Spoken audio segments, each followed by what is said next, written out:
Ágora es un término griego que significa lugar de asamblea o reunión.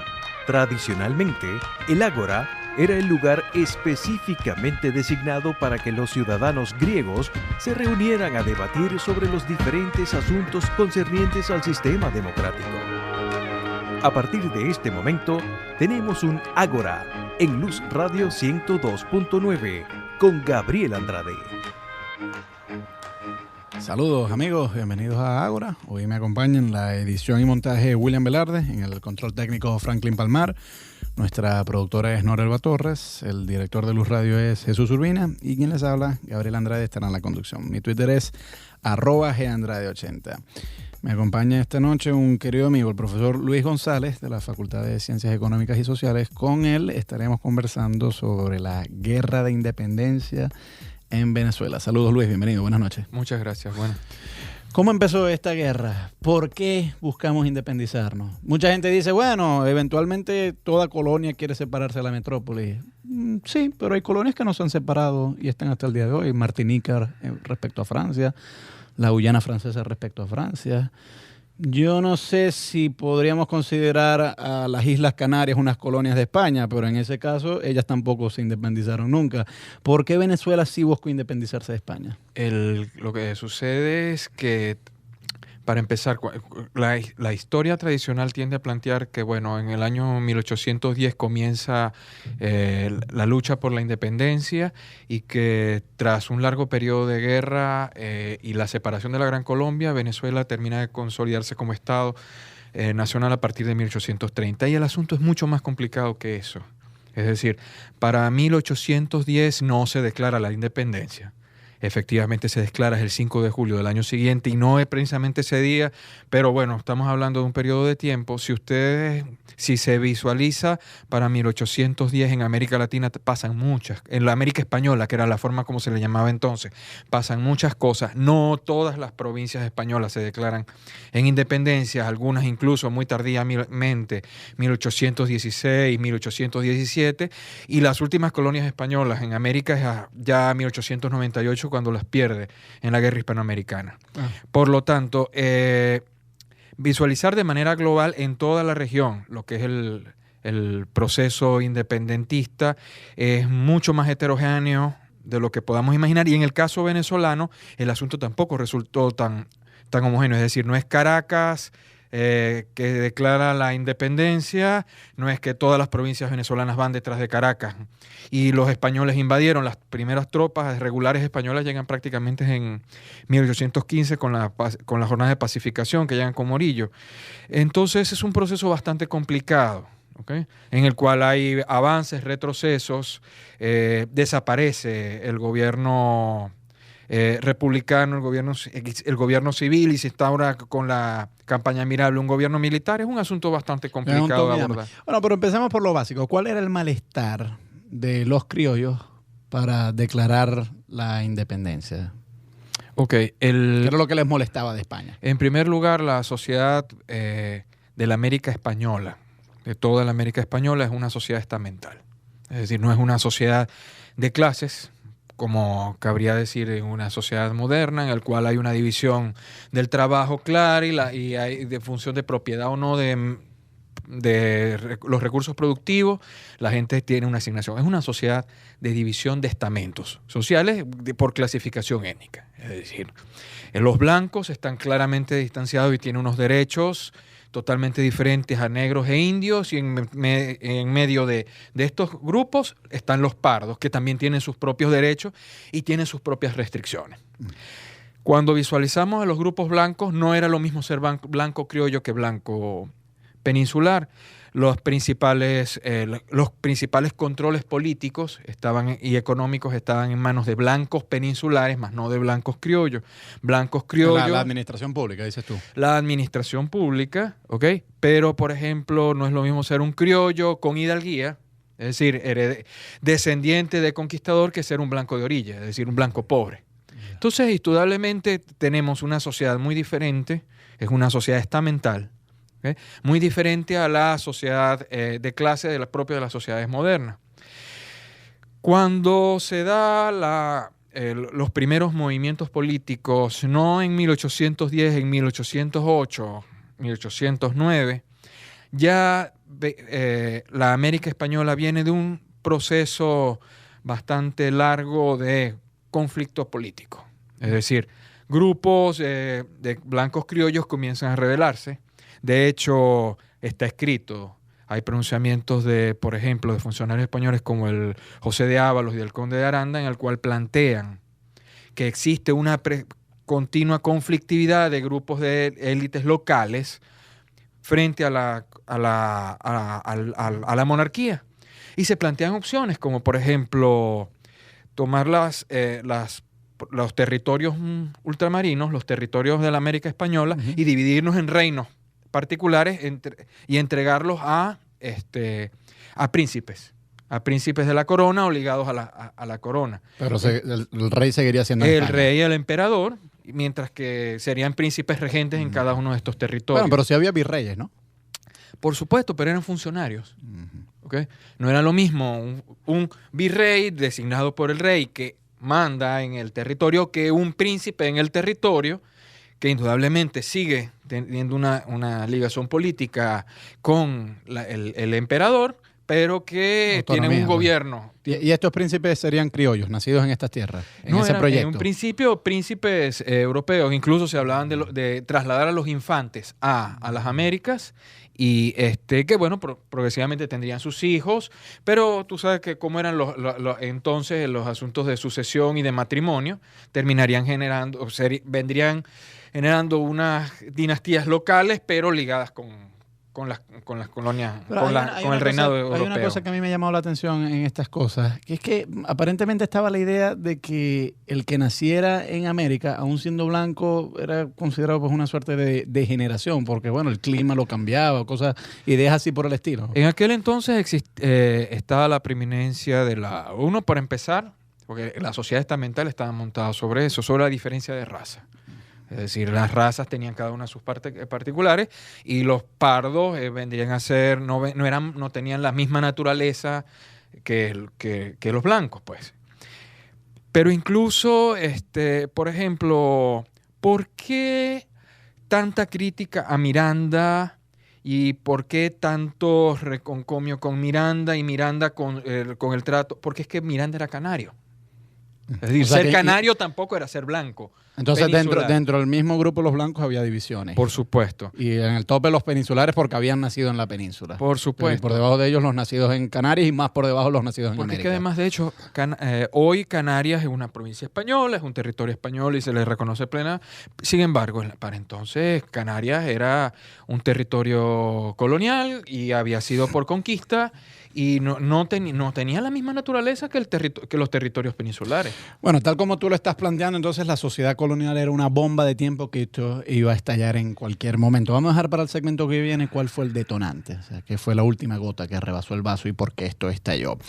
Hoy converso con Luis González sobre la guerra de independencia en Venezuela. @GAndrade80 es mi Twitter y escuchemos música venezolana de Luis Silva, Venezuela.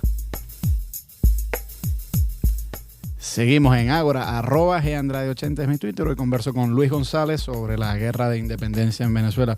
Luis, en el segmento anterior tú has hecho pues una breve descripción de la sociedad colonial y en los términos en que los has presentado es como si esto fuera una bomba de tiempo que en cualquier momento iba a estallar, porque bueno, ya la gente estaba fastidiada del estamento en torno a castas. ¿Cuál fue el detonante? ¿Qué ocurrió para que masivamente, no todas las provincias, pero sí muchas de ellas en América, pues se rebelaran contra el poder español? Indudablemente toda la literatura señala un hecho fundamental, que es el derrumbe de la monarquía española en 1808. Es decir, Napoleón prácticamente toma España y destrona primero a Carlos IV, que lo obliga a abdicar en Fernando VII, su hijo, y su hijo termina abdicando a su vez y al final la corona termina en manos de Napoleón, que la termina entregando a José Bonaparte, que era un rey mucho más de avanzada, o por lo menos menos conservador que la monarquía borbónica española. ¿Okay? Uh-huh.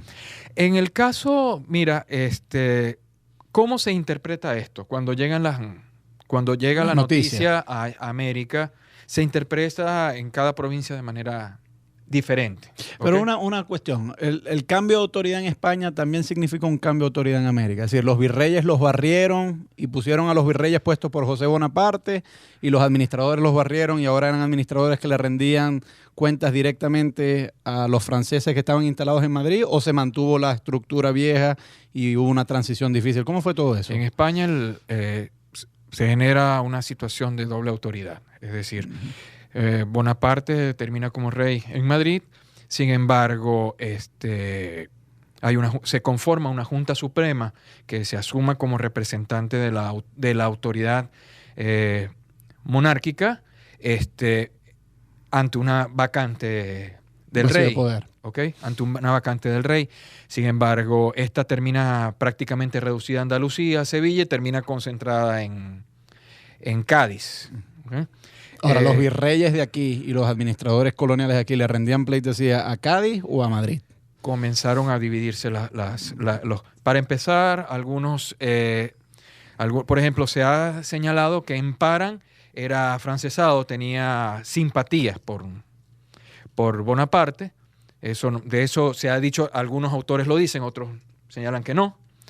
Pero, por ejemplo, las autoridades reales que quedan por ejemplo, en Puerto Rico, que quedan en México, algunas logran mantener su autoridad, otros, por ejemplo, porque es que lo que sucede en Venezuela es un levantamiento de criollos, es decir, Emparan es destituido por los criollos, quienes constituyen una Junta Suprema en Caracas y terminan convocando a otras ciudades para que sigan eso que dice el himno, de seguir el ejemplo que Caracas dio, ¿ok? Efectivamente se constituyen juntas supremas, juntas juntas supremas y patrióticas en ciudades. Caracas fue la primera, por lo claro, visto. porque es que hay una cosa, ¿cómo se interpreta esto? Ante la pérdida de la autoridad real, la soberanía que estaba en el rey retorna a la nación. Entonces, esto termina siendo interpretado de diversas maneras. En algunos territorios coloniales, las autoridades reales logran mantener el control de la situación. Logran incluso controlar la formación de juntas en las ciudades. Por ejemplo, Puerto Rico, por ejemplo, Cuba. ¿Ok? Un intento de conformación de junta logra ser controlado por el virrey en México. ¿Ok? En el caso de Buenos Aires es un caso bien interesante porque la noticia que se recibe en 1808 tiene un antecedente importante. Los ingleses invadieron Buenos Aires en 1806. Por lo tanto, quienes logran defender a Buenos Aires y la provincia son tropas regulares criollas y tropas del propio de la provincia del Río de la Plata. Es decir, que cuando se da el derrumbe de la autoridad real prácticamente hay una autoridad local bastante fuerte. ¿Okay? En el caso venezolano, en 1808 hubo un intento de conformar, eso está estudiado con el nombre de la rebelión de los mantuanos, que no logra consolidarse, y la autoridad la autoridad real logra mantenerse hasta 1810. Se derrumba con los sucesos del 19 de abril y se conforma una junta suprema de Caracas. Todo eso sin sangre. O sea, un proceso relativamente cívico, a pesar de que es un desplazo de autoridad. Nuestro primer gran golpe de Estado fue en 1810. En 1810 yo tiendo a interpretarlo de esa manera. Sí, no le cabe otra descripción. Fue un golpe de Estado. Pero digamos que fue un golpe de Estado sin sangre. Por supuesto. O sea, porque no mataron a Emparan, no hubo muertos. No. Todo bien, no. pues. Aunque a los meses hay una rebelión en Valencia. Ajá, estos que se empiezan a rebelar en contra del nuevo poder, ¿son quiénes? Porque es que una cosa, cuando se da la rebelión de Caracas en 1810, la Junta Suprema Defensora de los Derechos de Fernando VII, es decir, no hay una declaración de independencia. De hecho, muchas juntas supremas se constituyen como defensoras de los derechos de Fernando VII. Pero la diferencia es que no son autoridades peninsulares, no son españoles designados, sino criollos a partir de los ayuntamientos. ¿Okay? Se da la conformación de la Junta Suprema de Cumaná. ¿Okay? Esa Junta Suprema de Cumaná, sin embargo, se dan Junta Suprema en Barcelona. La provincia de Cumaná se divide, se forma una provincia en Barcelona, se forma una provincia en Margarita. ¿Okay?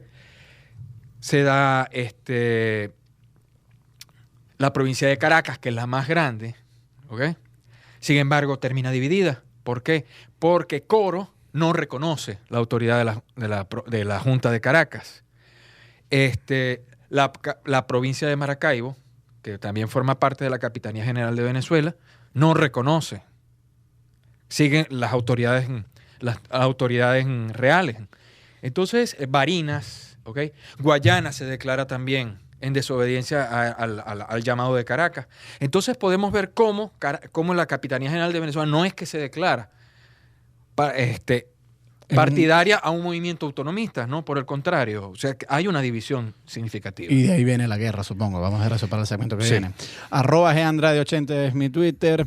Hoy converso con Luis González y seguimos escuchando música venezolana, fin a nuestro tema, de Jorge Luis Chacín, un tema que se llama Dale Venezuela. Seguimos en Ágora, @GAndrade80 es mi Twitter. Hoy converso con Luis González sobre la guerra de independencia de nuestro país, Venezuela. Luis, tú dices que en 1810, en vista de la invasión napoleónica a España, los criollos pues dan una suerte de golpe de estado en contra del capitán general, emparan y reafirman al rey. Eso es 1810. Ahora en 1811 sí declaran la independencia. ¿Cómo se da ese salto? Porque es muy extraño que un año afirman al rey y entonces al año siguiente dicen, no, ahora somos un país aparte. Para empezar, comienza desde aquellas provincias en las cuales la autoridad, reconocen la autoridad de la Junta Suprema Gubernativa del Reino en España, en Sevilla primero y después en Cádiz. Cuando ésta se disuelve, la regencia, el Consejo de Regencia, ¿okay? Que además es la que termina elaborando la Constitución de Cádiz de 1812. Las autoridades, por ejemplo, de Puerto Rico, las autoridades de Cuba, ¿okay? Recuerda que Santo Domingo está invadida por Haití, ¿okay? Declaran un bloqueo a las costas venezolanas. ¿Okay? También se da un bloqueo y acciones armadas y de desconocimiento de autoridad desde Maracaibo, porque ¿cuáles son las provincias que se mantienen, que respetan la autoridad venezolana? Maracaibo. Coro, que forma parte de la provincia de Venezuela, sin embargo, termina separando de ella. La provincia de Maracaibo se termina dividiendo a su vez porque se forman juntas en Mérida y forman juntas en Trujillo que terminan reconociendo la autoridad de Caracas y envían representantes para conformar el Congreso que progresivamente llevaría a la independencia. Pero lo que me confunde un poco es que, según lo que me has contado, los de Caracas, los que dieron ese golpe, también eran realistas en el sentido de que afirmaban a Fernando VII. Sobre eso hay una discusión porque dicen que eso fue sencillamente una actitud conveniente para ir pulsando. También hay que tomar en cuenta que pasa prácticamente un periodo de 1 año o 2 meses, por lo tanto, los sucesos se van decantando.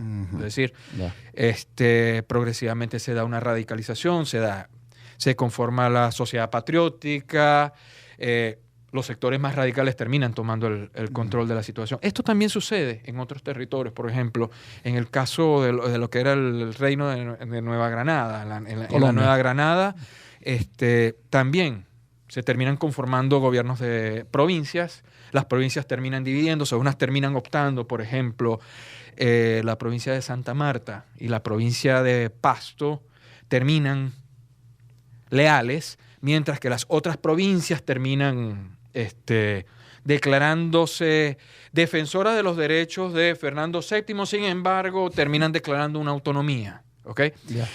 Pero una de estas provincias, que es la provincia de Cartagena, termina declarando la independencia en 1811, 1812. ¿Okay? Bueno, igual que Venezuela el 5 de julio. De Exacto. 1811. Cuando se derrumba el gobierno de la Primera República, los exiliados de la del Estado de Venezuela, porque así era que se llamaba, van a dar a Cartagena. Claro. Y de hecho, las tropas que Bolívar dirige y que entran a Venezuela, son tropas en parte venezolanas, soldados venezolanos que venían huyendo pero en parte eran tropas en verdad que dependían de la autoridad de las Provincias Unidas de la Nueva Granada, pero fundamentalmente tropas de Cartagena. O sea, hablemos en claros términos, eran colombianos. Los de la campaña admirable eran colombianos. Lo que pasa es que hay una cosa, si tú lees la Constitución de 1811, dices que quiénes son ciudadanos, o sea, quiénes son reconocidos como miembros del nuevo país, aquellos nacidos en la Capitanía General de Venezuela, pero también los nacidos en la América colombiana. ¿Okay? O sea, la Colombia de entonces no es la Colombia. Sí, claro. No es la Colombia de hoy. El término Colombia incluso viene de Miranda. Miranda es el primero que habla de Colombia. Claro. ¿Okay? No nos anticipemos porque quiero volver un poco. Una vez que entonces se declara la independencia y hay provincias que no se adhieren a ella, entre ellas Maracaibo y Coro, ahí es donde empieza la guerra, el enfrentamiento ya sangriento. ¿Por qué si en todos estos sucesos no se había derramado sangre? ¿Cómo es que empieza el derramamiento de sangre? Cuando declara la independencia, 5 de julio, ya se habían dado levantamientos de ciudades partidarias del rey, Uh-huh. ¿okay? Pero esto se recrudece con la declaración de independencia, porque ya no hay un reconocimiento del rey. Uh-huh. Comienza a darse expediciones de sometimiento a levantamiento. Por ejemplo, Valencia, la Valencia del Rey, lo que es hoy Valencia, capital del estado Carabobo, hay un levantamiento, fundamentalmente de élites de origen español, catalanes, comerciantes catalanes, por ejemplo, y comienza a darse una expedición hacia la provincia de Coro. Y para someter a la provincia de Coro, que formaba parte de la vieja provincia de Venezuela, ¿ok? Pero que se había declarado no a subordinarse a la autoridad de Caracas, ¿ok? Uh-huh. De la provincia de Maracaibo salen tropas a apoyar a la provincia de Coro, ¿ok? Por lo tanto, cuando hay una respuesta de Puerto Rico y hay una respuesta de Cuba, las tropas llegan a Coro, ¿ok? Cuando llegan a Coro, hay un levantamiento en el sur, en lo que hoy es en la frontera de los actuales estados Lara y Falcón, uh-huh, en apoyo al rey, y el gobernador de Coro envía tropas a esa zona, a tropas bajo el mando de Monteverde. ¿Esas tropas eran soldados nacidos en España o...? Soldados españoles, soldados de otras regiones de la América española, soldados nacidos en la Capitanía General de Venezuela. Uh-huh. Okay, en ese momento es muy difícil diferenciar. No, porque la historiografía, por lo menos lo que nos enseñan en los colegios, es que los ejércitos patriotas eran todos morenos, nacidos en este país, mientras que los realistas eran todos blancos, nacidos en España. Y entonces lo presentan como si fuera una lucha entre dos países, y la realidad no es así, es mucho más compleja. Mira, uno de los grandes líderes patriotas era un español, que era Vicente Campo Elías. Porque que además una cosa, cuando revisamos nuestros personajes de la Guerra de Independencia, hay cualquier tipo de personaje. Es decir, estamos hablando de un español que se declaraba, indudablemente era liberal, partidario de la República. Él juraba que a lo que se acabara la guerra se suicidaría para que no quedara su sangre maldita española en el territorio libre. O sea, un poco de cosas desquiciadas también. Sí, claro. ¿Okay? Y así como hubo españoles nacidos en España del bando republicano, supongo que hubo venezolanos en el bando realista. Por supuesto. Entonces, de lado y lado. Eso estaba muy mezclado, pues. Por supuesto, y por eso la guerra a muerte. Porque hay un intento de marcar claramente campos contrarios, pero aún así, sin embargo, podemos encontrar defensores de la idea republicana y de la idea de independencia de lado y lado. Bueno, vamos a ir a escuchar un tema musical. Al regreso quisiera explorar la pregunta de ¿por qué esto se volvió tan violento? Porque según entiendo, de todas las independencias de Hispanoamérica, la de Venezuela fue una de las más violentas. ¿Por qué? ¿Por qué tardó tanto además? ¿Por qué se derramó tanta sangre? ¿Y qué qué consecuencias ha dejado esto en nuestro presente. @Gandrade80 es mi Twitter. Hoy converso con Luis González a propósito de la guerra de independencia de nuestro país, Venezuela. Y escuchemos un tema que a mí me encanta, que era de María Teresa Chacín. En este país, este era un tema que Renio Tolina, no sé si se lo pidió a María Teresa Chacín, pero él decía que él estaba fastidiado de que la gente utilizara la frase en este país de forma peyorativa, porque cuando la gente usa la palabra en este país es para quejarse. Entonces María Teresa Chacín cantó esta canción para decir, no, yo voy a cantar hablando de en este país, pero de puras cosas buenas. Escuchémosla. Seguimos en Ágora, @GAndrade80 es mi Twitter. Hoy converso con Luis González a propósito de la guerra de independencia en Venezuela. Luis, nos has hecho un buen recuento. En 1811 se declara la independencia ya propiamente. No todo el mundo está contento con esto. Precisamente, pues los bandos quedan divididos. Empiezan las contiendas. Esto es un toma y dame porque hay una primera república, la primera república cae. Luego hay una segunda república cuando la campaña admirable Bolívar llega a Caracas, pero esta también cae por las hordas de Bobes. Bolívar huye a Oriente, luego va a Jamaica, Haití y regresa y se instala en Angostura. Y a partir de ahí sí hay una conquista definitiva no solamente de Venezuela, sino de Nueva Granada, incluso llegó hasta el Perú.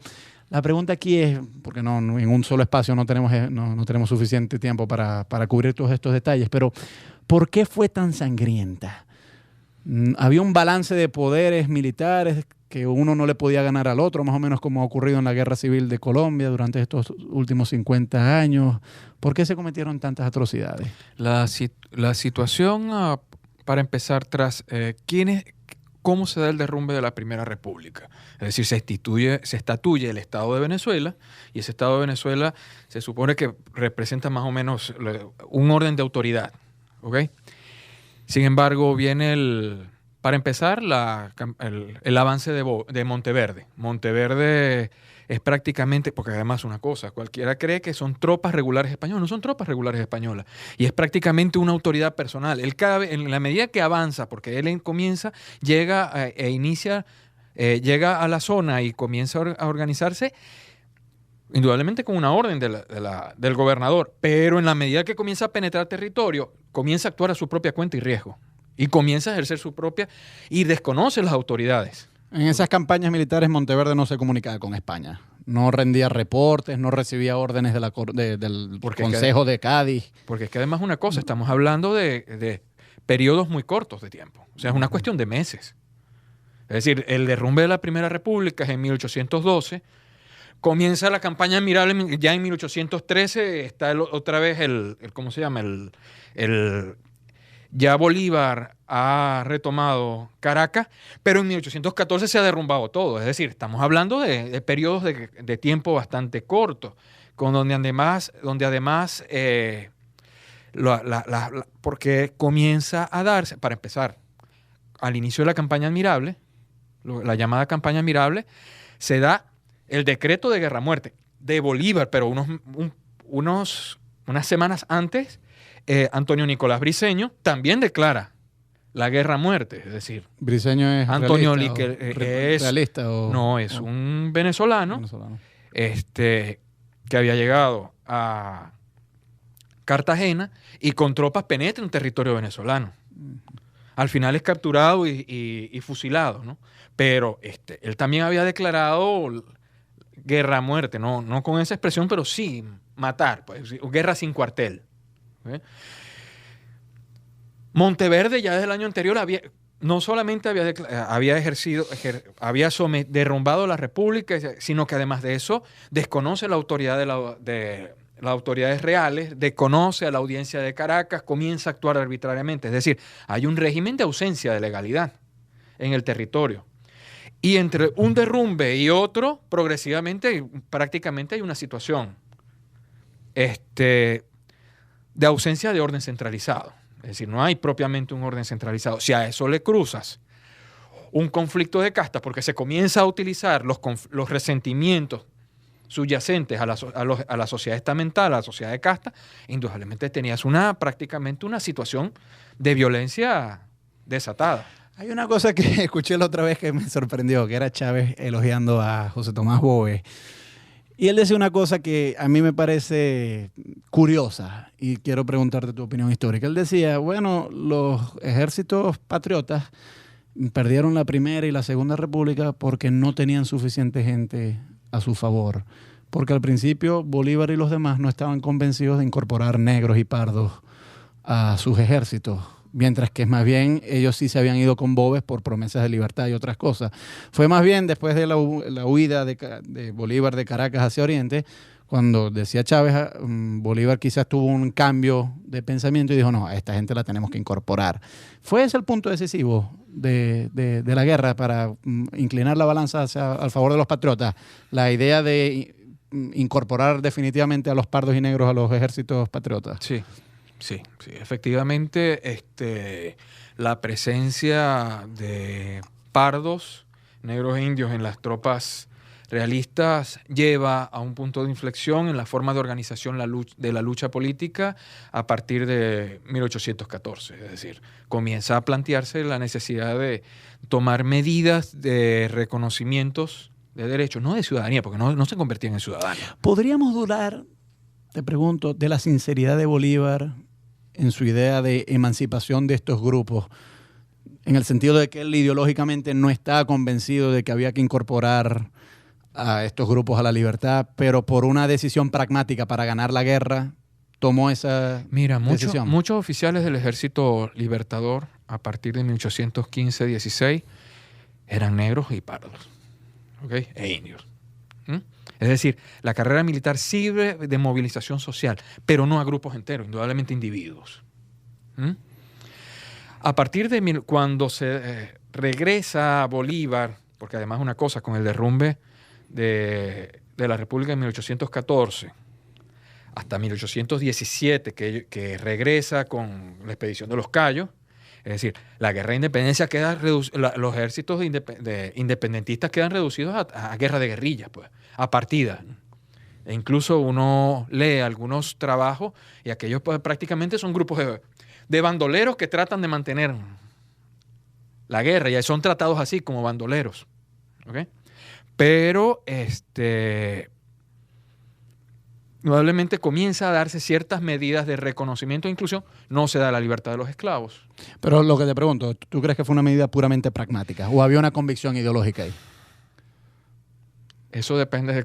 Lo han interpretado de varias maneras. Hay quienes dicen que no, que es el pragmatismo de la política y de la guerra. ¿Okay? Otros han señalado que es una toma de conciencia del libertador. Yo no he logrado preguntarle. Bueno, ni no hablado estábamos con en su cabeza, así que yo creo que es quizás una pregunta que los historiadores ya no se deberían hacer, pues, porque es una pregunta interesante, pero sin respuesta, supongo.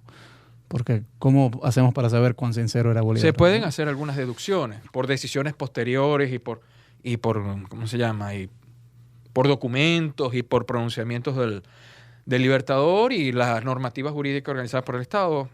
Primero Colombia la Grande y después, sin embargo, no en particular no creo que haya habido, en lo personal no creo que haya habido una gran conciencia ideológica.